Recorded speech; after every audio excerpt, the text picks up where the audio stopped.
All Hit Radio.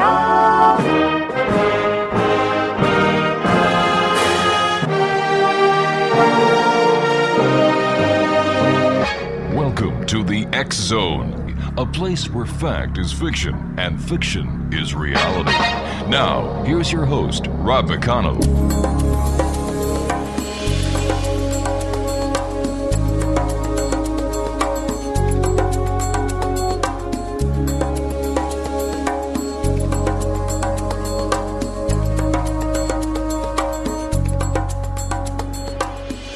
Welcome back to the X Zone, everyone. We're coming to you from our broadcast center in Hamilton, Ontario, Canada. If you'd like to send us an email, xzone at X Zone Radio TV, on all social media sites, X Zone Radio TV, and our main website, which is going to be revamped, I am told, over the weekend at www.xzoneradiotv.com. We're going to be talking about a new book that is out, X Zone Nation. The name of the book is Demon Street, USA, The True Story of a Very Haunted House. It's a chilling and fun account of how people actually attempted to confront and vanquish a very powerful entity.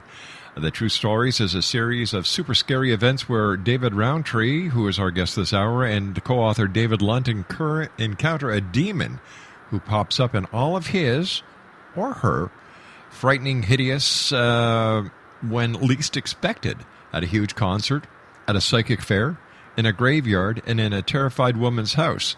Joining me now is David Rountree. And David, welcome to the show. Hey, Rob, thanks for having me on. This sounds like a very, very spooky book. Tell us a little bit about it. Well, Robbie and I had an encounter back in 1985 that really we couldn't really tell anybody about it. In 1985, this sort of stuff wasn't talked about. We had a young lady, Penelope, came to Robbie actually first, made contact with Robbie at a show that we were working. How Robbie and I actually met were we were both in show business together. We were doing technical support for live production. Right. Robbie was a lighting designer, lighting director. I did lighting, I did sound. I was also a technical director. So we worked a lot of shows together. How he ran into Penelope was she was talking to him at a show he was doing, and she told him about all sorts of things that were happening at his house. And Robbie's the kind of guy that people will just tell him things they wouldn't tell other people anyway. So she told him about some of the things that were occurring. She had things happening in her home. She was seeing like a party going on her front porch, and of course there was nothing there. She was having all sorts of things occur, and the final blow to her was when she had left her house and was staying at the landlord's house, and the stove started dancing, and a ripple ran across the tongue and groove wood floor and knocked her off her feet, and that's when she left and checked into a motel. So consequently, Robbie came to me at the time and asked me if there was anything I could do to help. Right. So we decided we were just going to go to a haunted house and see a ghost, It was kind of like a lark. Unfortunately, it wasn't exactly what we wished for when we got there. Okay, so prior to this, had you had any experience as a paranormal researcher? Well, I actually started doing paranormal research in 1976, but my research was from a scientific perspective. I was also, at the same time, I was trained as a Native American medicine man. At the time, I was practicing what they call coyote medicine. And Robbie came to me in the metaphysical plane to deal with this more than in the scientific plane. Back in 1976, we didn't have the technology available that we have today. So our instrumentation was rather crude. I mean, I was using a TAC 84010S reel-to-reel recorder and a microphone that looked like Elvis sang in it in the 50s. And that's what we searched for Radava voices, which is what electronic voice phenomena was referred to back in those days. How credible, how reliable are the audio tracks that you get using, looking for EVPs? A lot of people say, "Oh, come on, it could be background sound." You send it through different digital processes. You can hear what you want to hear. Well, that's true. There's a pareidolia effect that occurs where your brain takes chaos and turns it into order. But right. With today's technology, we don't even deal with that. We literally are looking at the waveforms, and if we don't hear a crystal clear voiced message in there, or a word or an utterance that's clearly discernible and understandable, we don't consider that an EVP. We just consider it interesting noise. The whole thing is I discovered what EVP actually was about 7 years ago. All right, we're going to have a bit of a cliffhanger here, David, because we've got to take a commercial break. Exonation, we're talking to David Rountree this hour.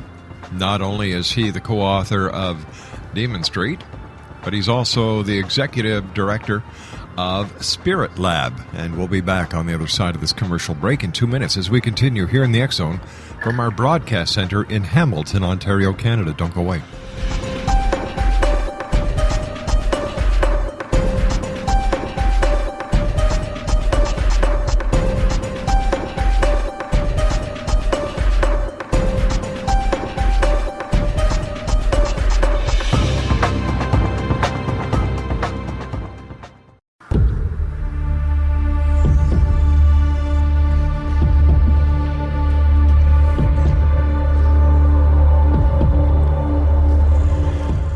Exonation, David Rountree is our special guest. He is the co-author of Demon Street. Their website is www.demonstreetusa.com.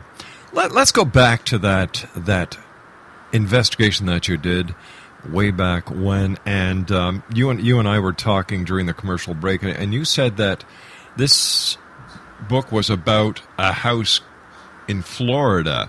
And when you're investigating the paranormal as you now better understand it, looking back, take us through some of the haunting events that you actually saw that brought you to write this book. Well, probably one of the first things that struck me was when we first entered the property was the change in the atmosphere, the actual feeling that you got. To me, it was like someone put a grand piano on my back. The air became very thick. You could almost cut it with a knife. And there was this feeling of foreboding, almost like the whole property was holding its breath, but watching. And you got that feeling that you were being watched. And the second thing occurred when we were actually in Penelope's house. And in Florida, they have these old-fashioned multi-jalousied windows with a hand crank. And it's a mechanical contraption that you crank the crank and the windows open, and then you crank it the other way and they close. Robbie looked over and noticed that the jalousie window was opening very slowly, but the crank wasn't turning.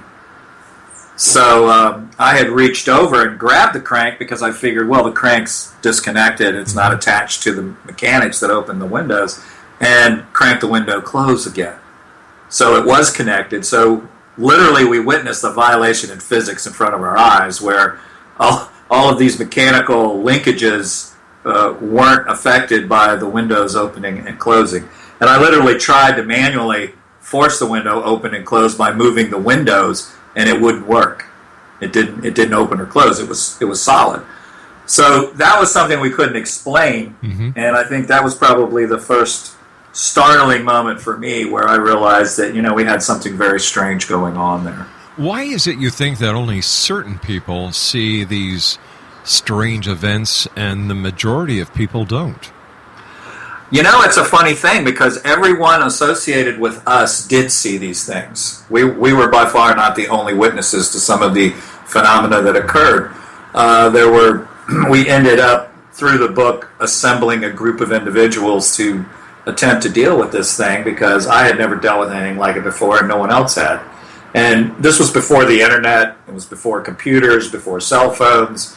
I mean, we just didn't have that kind of technology. So it was a challenge to find people, number one, who had any knowledge in this sort of thing. But people sort of came to us like for no explanation. They would come up and they would offer us help, or they would give us information, or give us some article or artifact that may be useful in what we were doing. So it was more of a spiritual journey than it was a physical one, and yet it was very physical in the fact that we were literally here in reality dealing with it and seeing it and experiencing it with our own eyes. What kind of research was conducted into the history of the house as well as the history of the occupants? Well, that's a good question. Robbie actually did a great deal of background research, and you know, it's a funny thing. You know, we didn't have Google or anything back then, so it was a lot of footwork. He went over to Levy County, where the early property owner, which was Clevis's grandfather, who initially owned the house and the property, and he found out that this gentleman owned probably more than 3/4 of Levy County at one time. In fact, he owned a large chunk of property that at one time there was a little town called Rosewood, which was the subject of a movie in which the entire town was wiped out in a racist event that took place, I think in the 30s maybe. They actually made a movie about it. There was one of the black residents was wrongly accused of raping a white woman. And he was somehow involved in that. But we could find no mention of him personally. And he was a prominent citizen of Levy County with being a big landowner. There was almost like no record of him ever existing other than the land ownership records.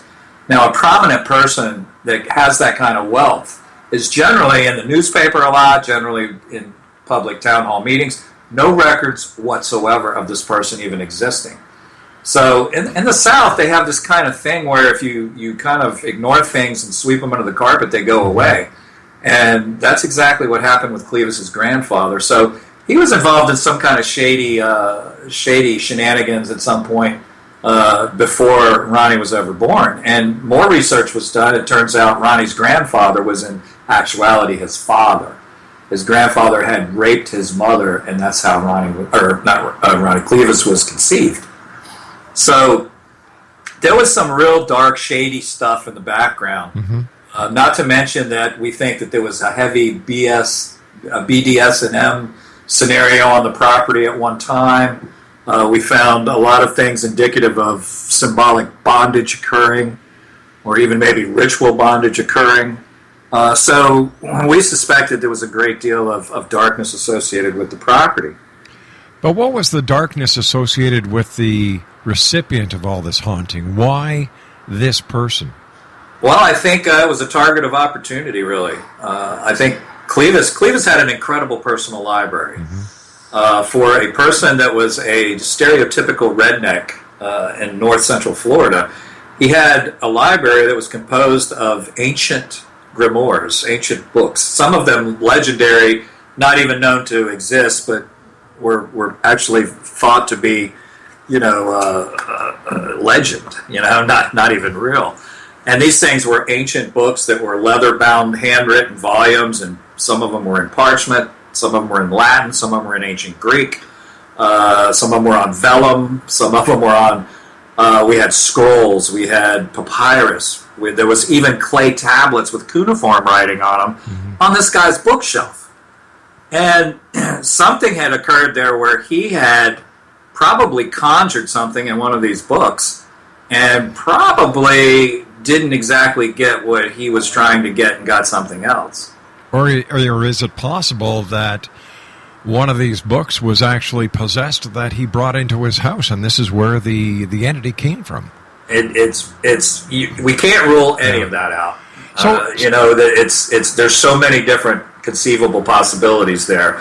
But the end result was this thing was associated with his property, but it wasn't confined to his property. It traveled. It went to Robbie's house, appeared in his living room as a demon dog with these deep, dark eyes that literally sucked the light out of the sky. They were the kind of things that you looked at and they were like looking into infinity. It was just crazy. And we weren't the only ones that saw the manifestation of the dog as well. Other people did. And when you deal with this sort of physical manifestation, there's a tremendous amount of energy involved in that. And that energy was very negative, and it had adverse effects on people, near it. So whether it was actually trying to affect someone or not, it was still affecting them merely by being present. So tell me, what do we know about the entity itself? We didn't know the entity's name at the time. It was much later, after the fact, that we finally discovered exactly what we were dealing with. Okay. But this thing predated Christianity. In fact, no known Christian banishments worked on it. It predated Judaism. It actually, its source was from ancient Sumeria. And we finally found out that the name of this thing was Pazuzu, which unfortunately was much misaligned in the Hollywood movie The Exorcist, which, for want of a better thing, just kind of randomly selected the name of a demon to put a name to it, and they selected Pazuzu. But we didn't find out until later. So let me understand this. The name of the demon that you were dealing with was the name of the demon in the Exorcist movie. Well, the demon in the real live case that the Exorcist movie was based on was Satan. Okay? But Hollywood picked a name, and they happened to pick Pazuzu as the name for this demon in the movie. Of course, the demon that was in the Exorcist in real life was not Pazuzu. It responded to Christian banishments. It was according to the actual records of the case, it was believed to be Satan by the Catholic Church. Well, aren't all demons representative of Satan? No. There are things that predate the whole notion of Satan, and that's what we were dealing with. We were dealing with something that existed far before Satan was even created or thought about by the Christian religion. See, the Christian religion created Satan sometime after the 1st century. In fact, the Bible, the New Testament of the Bible, wasn't even written until around the 2nd century A.D. And that's when Satan first starts to appear by name. Now, there are people that will say, oh, well, he appeared in the Old Testament, but Satan is never mentioned by name in the Old Testament. So we were dealing with something that predated Christianity, and as such, Christian banishments had no effect on it. In fact, it made a point to demonstrate that they had no power over him. So how do you deal with an entity that's not confined to the religious beliefs that so many people believe that these entities are afraid of, are controlled by? That's a good question. We didn't know. And that's part of the fun of the book, is the journey that we went through in trying to find answers and trying to come up with things to do it. We had to go back to ancient religions. We had to go back and look at what ancient beliefs were. And back during this time, it was more of a shamanic type-based religion where the powers of the environment were considered to be associated with the gods. So we had to go back and study ancient Sumerian religion. Even though we didn't know what the name of this thing was, we sort of had a good idea of what time period it came from because of several interesting books that we had seen rather dog-eared on its shelf. So doing that was a journey. It was a search. The whole reason we went to that psychic fair was to see if we could get advice, to see if we could find something. And when we walked in, every psychic in the room purposefully looked down at their feet and just tried to ignore us even being there. And there was one woman, bless her heart, this little red-headed woman who was giving a client a reading, and she just looked at us with this beaming smile on her face while her client was crying her eyes out at her table. And eventually she ran into us, and we had one of our people do a reading with her and get information. And she ended up gifting us with a crystal. Her name was Ruth Davenport, and she came out to her trunk. She was first going to give us the crystals that she had in her pocket. And then she said, no, I need to give you guys the big gun. And so we went out to her trunk, and when she reached in to get this crystal, she pulled it out, it cut her. And it cut her pretty bad. She was bleeding. And she was like, oh my God, I can't believe these things don't want me to give you this crystal. All right, stand by, David. You and I have to take our news break at the bottom of the hour. Exo Nation, David Rountree and I will be back. Don't go away.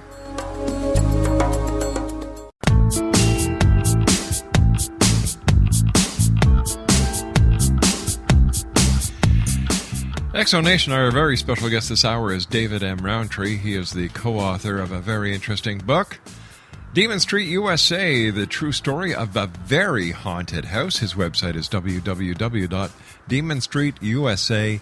gmail.com. All right, David, when you and I last were chatting before the news and our commercial break, you were at a psychic fair. A psychic looked at you, gave you a big smile, and went out to her car to get you a crystal. The crystal cut her, and she said, maybe for some reason the crystal doesn't want me to give you guys this crystal. So take it from there, and I'm sorry we had to go to the news break. No, that's fine.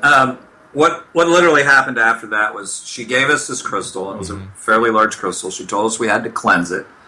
And she gave us this little chant for us to say when the time came to confront it and to get rid of it. And this little chant became a part of what the end ritual was going to be to banish this thing back to where it came from. So we ended up leaving there, and then there's this whole journey that Robbie, my co-author, took to gather spring water. And he literally went out into the Santa Fe River, went diving down into a spring. And that whole thing was fraught with all sorts of spiritual experiences. But to make a long story short, he got the spring water, and we were able to cleanse the crystal. And we would eventually use that as a key part of the ritual that would eventually banish this thing and send it back to where it came from. Where did the demon actually come from, Stephen? Well, David, I mean, the thing that occurred is we're pretty sure that Clevis was trying to bring his grandfather back, or to contact his grandfather. And something went horribly wrong, because instead of using these dark powers to talk to the dead, which was, I think, what his intent had been, he ended up conjuring this demon to manifest itself on his property. And I think at some point it controlled him instead of him controlling it. For example, one of the visits we made over there, his girlfriend got completely possessed. She just completely, her grin started, and it went from literally her ear to her ear. It was hideous looking. She almost looked like the Cheshire Cat, the way she grinned. And she was just mindless looking. You know, her eyes were vacant. And she would talk in this really raspy, almost animalistic voice that I would find very difficult, her being able to fake or manifest from a little tiny body that she was. She was a very small, diminutive girl. But that sort of thing was occurring. So we're pretty sure that he either made some kind of deal, or he had some kind of connection to where this thing pretty much had a good part of control over him instead of the other way around. Because it certainly acted very independent in dealing with us. In other words, it came after us. It saw us as a threat. Let me ask you this. During your investigation that you folks did in the house, were there any Ouija boards? No, that's the thing. There was nothing untoward other than the library.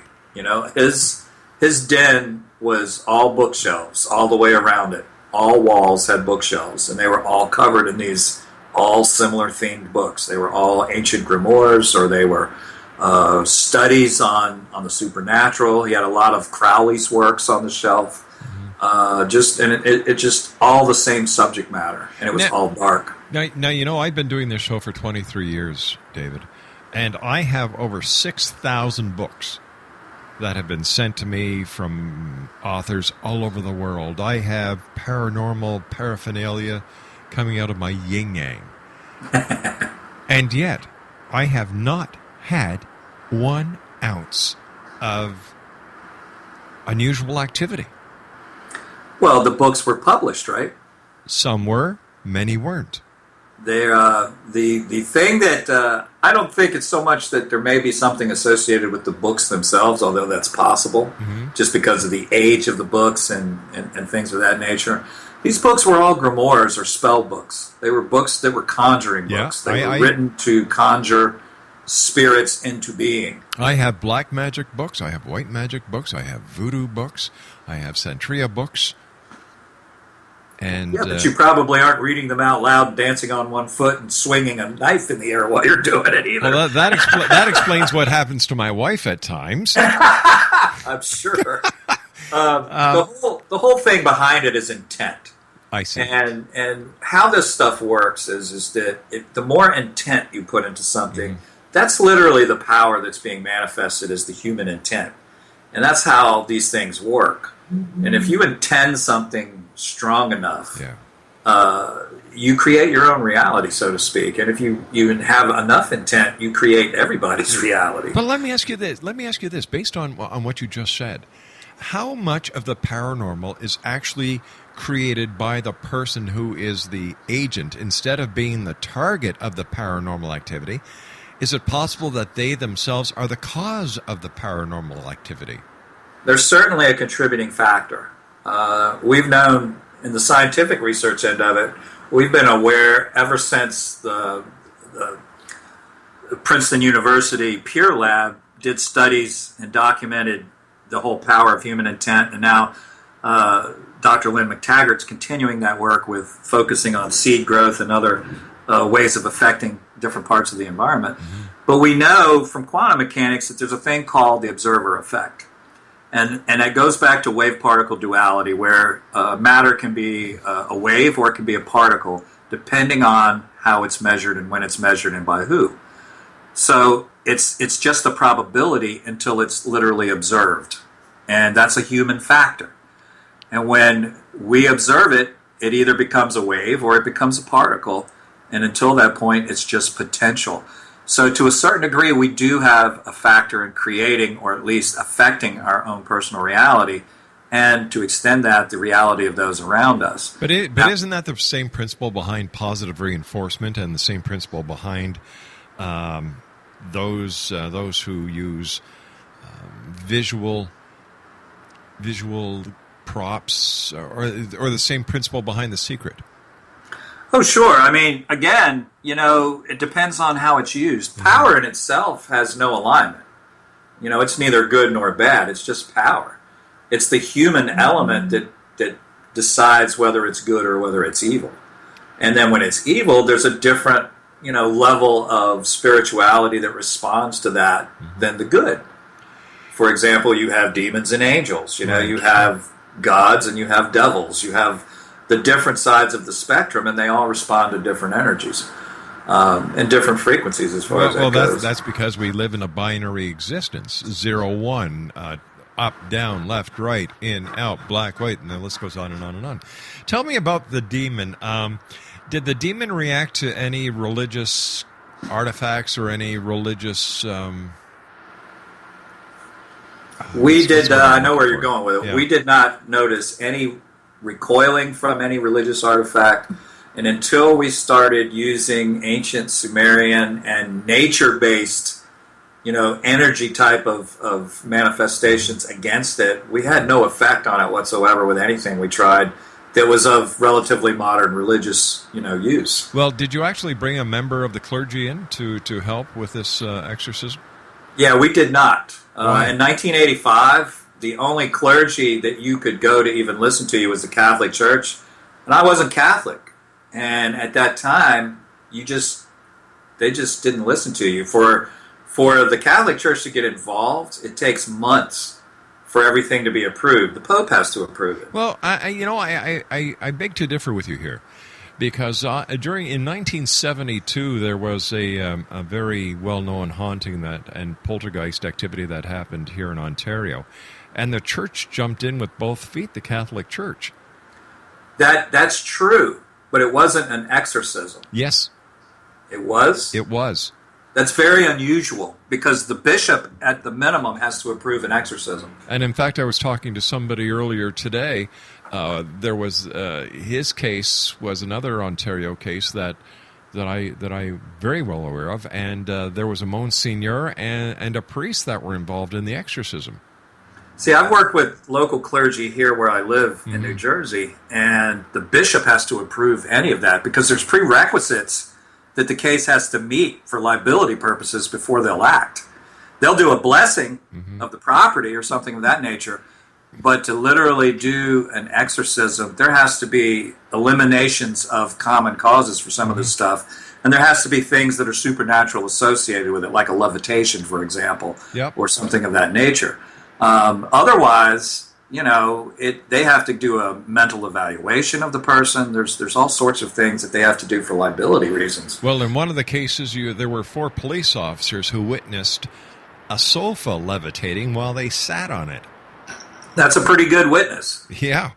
That's It a really pretty was. good witness. See, in that case, you've got supernatural activity, and that becomes an emergency situation, and that trumps a part of the You see, power. the part I can't understand, David, is if the church, no matter what religious affiliation it is to fight evil. I don't know why they make such a big thing about, the procedures. If somebody needs help, just give them the help. Worry about the paperwork later on.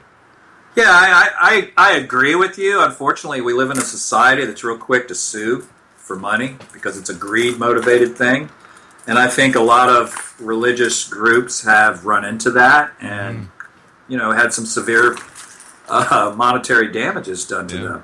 Hey, so I think a lot of it is due to trying to protect the resources of the religion as well. So, speaking about protection, how do you guys protect yourself from being possessed by these spirits? I've never had a problem with it because I keep a shield up around me of self-generated light. It kind of works like Rick does, where you channel light through your body to help heal someone. Yeah.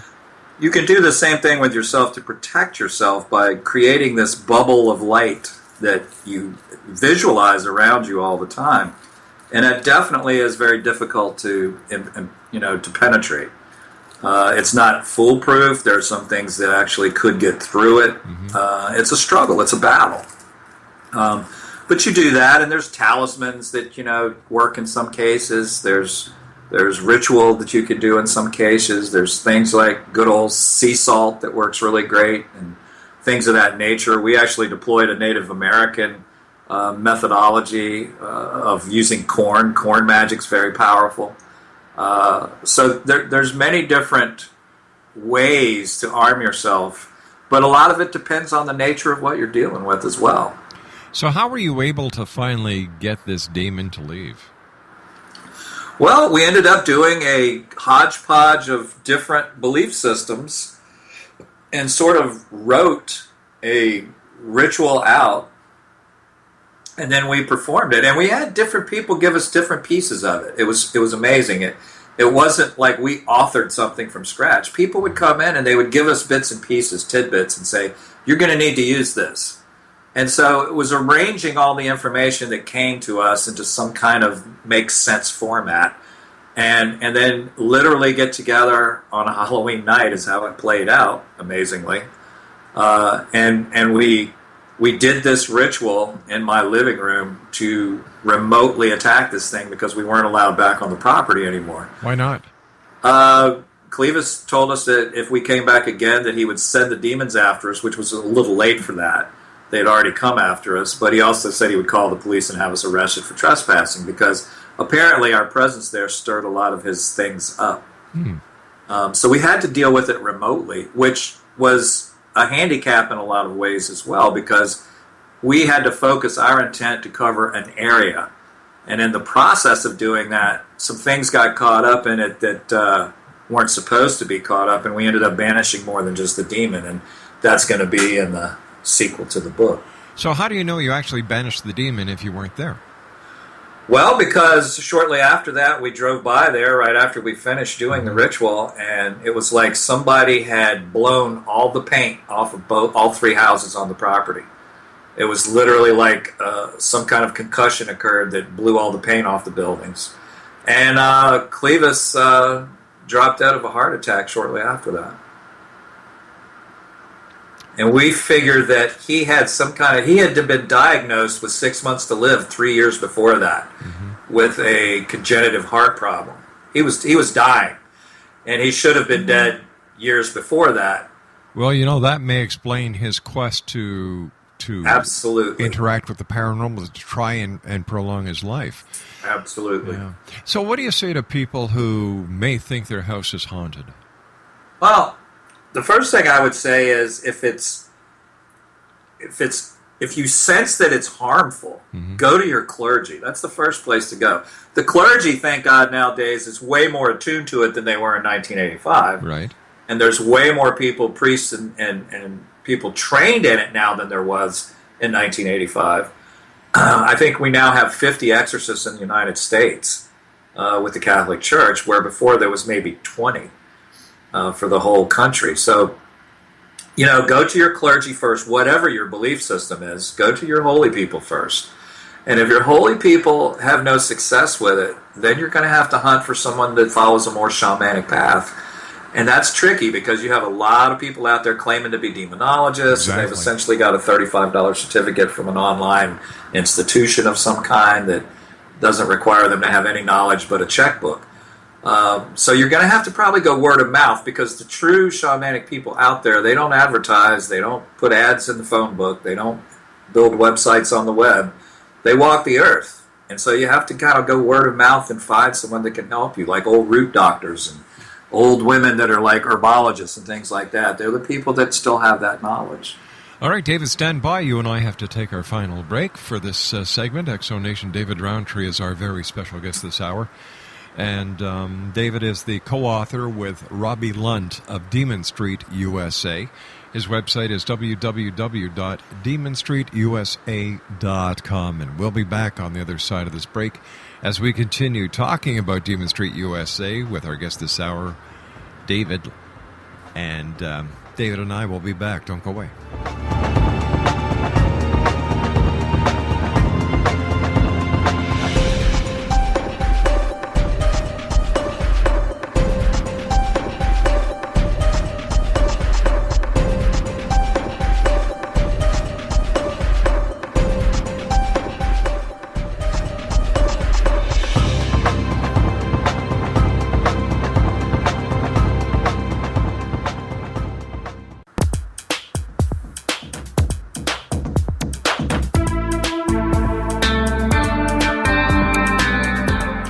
Welcome back, everyone. David Rountree is our special guest. www.demonstreetusa.com. And over the commercial break, David Rountree and I discovered who the real demon is in the world, and that's Microsoft.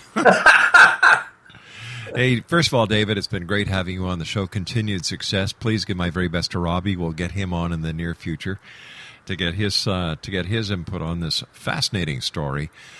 How many other cases have you and Spirit Lab gone out and investigated? Well, Spirit Lab isn't so much of a case organization. We're a research organization. So we literally go into these places, not even in people's homes so much, mostly in abandoned buildings and things of that nature with reported activity. And we do experiments, and we also take scientific measurements of the environment. And we note environmental changes that occur when these things start to happen. So it's a little different approach than the ghost hunter mentality that you see on TV nowadays. Fortunately, I'm actually in a show that's going to premiere October 19th on Destination America, and it's called Ghost Stalkers with John Tenney and Chad Lindbergh. And my role in the show is I'm the science advisor, and I literally do an experiment in each episode. Wow. So it's going to show a different take on the paranormal. Yeah, because I find most of these shows are very stupid. They are, and they are most of the time they're an insult to the watcher's intelligence. And the paranormal community has educated itself significantly in the last 10 years. So talking to blinky lights and things of that nature really doesn't cut it for them anymore. Thank goodness. Yeah, really. We're looking for the truth. We're not ghost hunters. We're truth hunters. We want to know exactly what's going on, because if we can hear it, feel it, taste it, touch it, or smell it, or experience it in any way, it has to follow the laws of physics, or we wouldn't. And what the trick is to identifying those laws and how they're in play in order for us to understand this phenomenon. So tell me, where did your keenness and your education and expertise come in as a science advisor? Well, I have spent years in the paranormal field doing scientific research. I'm affiliated with the Rhine Research Center. We do a lot of stuff. My education was keyed towards making a decent living as well as trying to understand what was going on here. So my living is I'm an audio engineer, and I actually manage a technology department in a corporation where I design information systems utilizing streaming audio and that sort of stuff. So I have a long background in technology. But what's your academic background in science? Physics. I have a master's in physics. I have a master's in electrical engineering. And I would have a PhD in physics, but my advisors and I had a disagreement over the subject matter of my thesis. So I don't have it, but I have the education for it. I just don't have the paper. Don't you just hate it when that happens? No, I don't, because you know what? The paper doesn't mean anything to me. I don't need it to make a living. The knowledge is what I was after. But don't you agree that the paper gives you credibility? Well, one day I think it will. I mean, one day I think I will have the paper because I think that after a certain point, evidence can't be ignored. And that's the point I'm taking. David, I want to thank you so much for joining us. It's been a pleasure having you with us. Once again, congratulations on Demon Street USA, and please give my very best to Robbie Lund, your co-author. Okay, thank you very much for having me. Take care. Bye-bye now. Well, there you go, Exo Nation. David Rountree has been our guest this hour, and I don't know. You are the judge. You, Exo Nation, are the jury. Send me an email. Tell me what you think. Exxon at exxonradiotv.com. Is it important that people are really qualified to make the statements that they make and that they have the proper education, accredited education, when they go out and say, hey, listen, I'm an expert in this, I'm an expert in that? I'll be back on the other side of this commercial break with the news. Don't go away.